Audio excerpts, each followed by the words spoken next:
so more. So much learning about AAC and how it can be used to support communication and learning. With me, Amanda Hartman, speech pathologist. So we are talking about practical ways to use AAC in a classroom.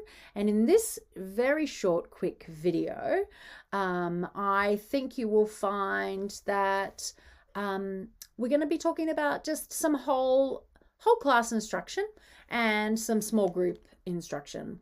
So hopefully that gives you some ideas for practical things, and because we all want to make sure that AAC is in your class being used.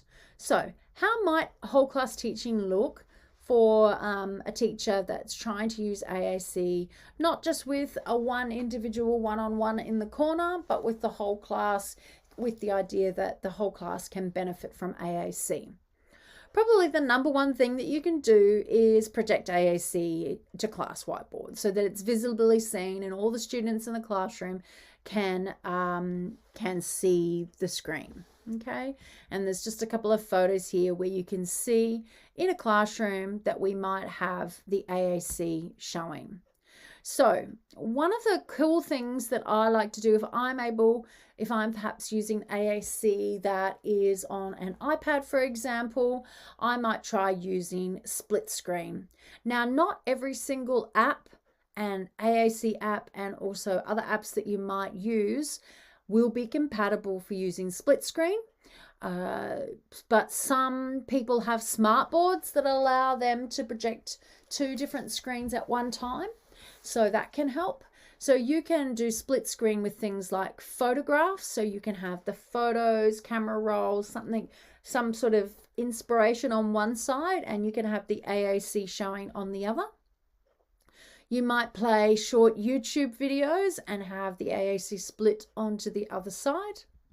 I quite often do PowerPoint or Keynote lessons. So if I'm on my iPad, I can use Keynote, which is very much like PowerPoint. So having the lesson planned with photos and pictures, and then the communication and learning and maybe text structure or vocabulary work is done on the AAC beside. And you can also do split screen with things like anything that's printed as a PDF, like an information or worksheet or whatever. Like I've got this just making inferences worksheet on one side, and Kate's ice cream is melting. What do we, look at the picture, look at the sentence, read the sentence. What do you think's happening? It is hot. So Kate's ice cream is melting. That obviously the sun's shining, we can see the ice cream melting. It must be because it is hot. And so you can have those conversations alongside PDF worksheets, sorry. So split screen, try it out. If you've not seen the feature, then just Google how to do split screen on your Apple iPad. To look it up, or talk with your IT department about whether it's possible. As I said, not everything can be done in split screen. Some apps are not compatible with it. So just keep that in mind. Okay, so, for real, I only had 3 slides for whole class instruction. I guess it's just because the whole class instructional stuff is like you taking your planning and trying to present the lesson in a way that all of the kids can see and hear how AAC, that the language that they might need to learn, is presented with AAC, how you teach with AAC for the lesson. And if you can't project things up onto whiteboards, then as long as you have good access to AAC, it could be that the teacher's teaching up the front and other people have AAC sitting alongside students to show them some of the words to match the lesson. Okay. So the next part, small group learning. So the small group learning is really, sometimes this happens in classrooms where you have the context to take a smaller group. And that really is a space and time for all students to participate. And it is easier actually to teach and support the speaking peers about that wait time stuff. So we talked a lot about how important it is to allow wait time. We know that trying to think, learn and then communicate with AAC takes obviously way longer than just speaking. And so we need to teach peers about wait time in that context. So I also think that small group activities, although you can do it as a whole class, but small group activities is a really great way to build explicit language instruction. Stuff where you are explicitly teaching some language element, concept, some vocabulary, things that support classwork. And it can also be a way where you've got that space to build understanding of words, because you've been able to link to their personal experiences. You've been able to link to stories that they may have already read or heard.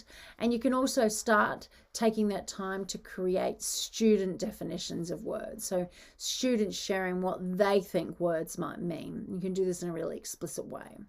We can start demonstrating new vocabulary in sentences, or new vocabulary in just shorter phrases, or even sequences. Okay. And I think we should always try and think, for improved comprehension, how we might match new language instruction stuff that we're learning about. How can we match that to real life experiences? Do we have photos or videos that can enhance understanding that we could do in a small group activity?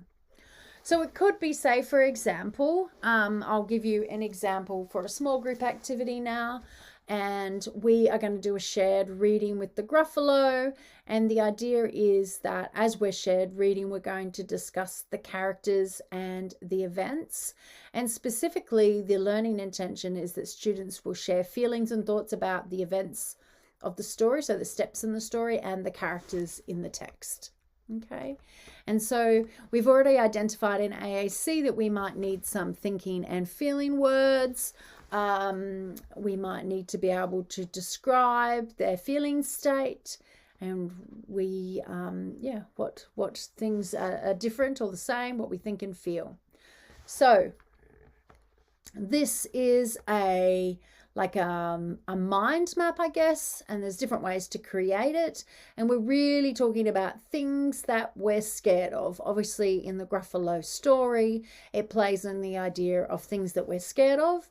And so you might generate student definitions of being scared of something by identifying the things that they are scared of. Maybe it's snakes, darkness or nighttime, storms, spiders, or maybe we're scared of the Gruffalo. And you can add additional words about being scared, that it's also could mean that something's scary or frightening or terrified, spooked, that it sometimes makes you feel, you think that being mean is part of that scariness. You get worried, you don't like it. And then what are some of the things you do around being scared? You run away, you go away, you leave, and you try and be brave. So by brainstorming all of this language and trying to share that concept of what scared means and that feeling is a really nice explicit lesson that could happen in a small group. You can also take elements of the Gruffalo and try and make predictions. I think the snake is scared because the Gruffalo is going to eat him, or he thinks the Gruffalo will eat him. So expressing some of these kind of things can be really useful. Okay. And then the last thing I find, I talked about an explicit instruction routine that I use really common, and it is also perfect in small groups, and that's the I do, we do, you do. So the I do is the teacher or whoever is taking the lesson, they can do modeling on the AAC to put together, I think, what was our question? I think the snake is scared because, and give your answer, and then we can do one where we do it all together. I often call this co-construction, where it's not just one person, but everybody's adding their ideas to it. So we're trying to put our ideas together, co-construction. And then in the small group routine, hopefully there's then an opportunity for students to do it independently. So you do. And set those students down with some AAC and some pencil and paper and see what that they come up with. So that's just a little short video about what we might do in small and group activities and whole class activities. And I guess then we really did want to talk about beyond the classroom, just to remind ourselves that the success of AAC happens also when AAC is available outside of the classroom. So this happens by building a school community that supports and engages with AAC, so that AAC access is available across other places of the school, maybe in the library, that there's other school personnel wearing and using AAC. And here's just a few examples of the AAC out and about in the playground and in games group and with peers using it. So that leads me to the next thing. One of my favorite practical strategies is getting peers on board.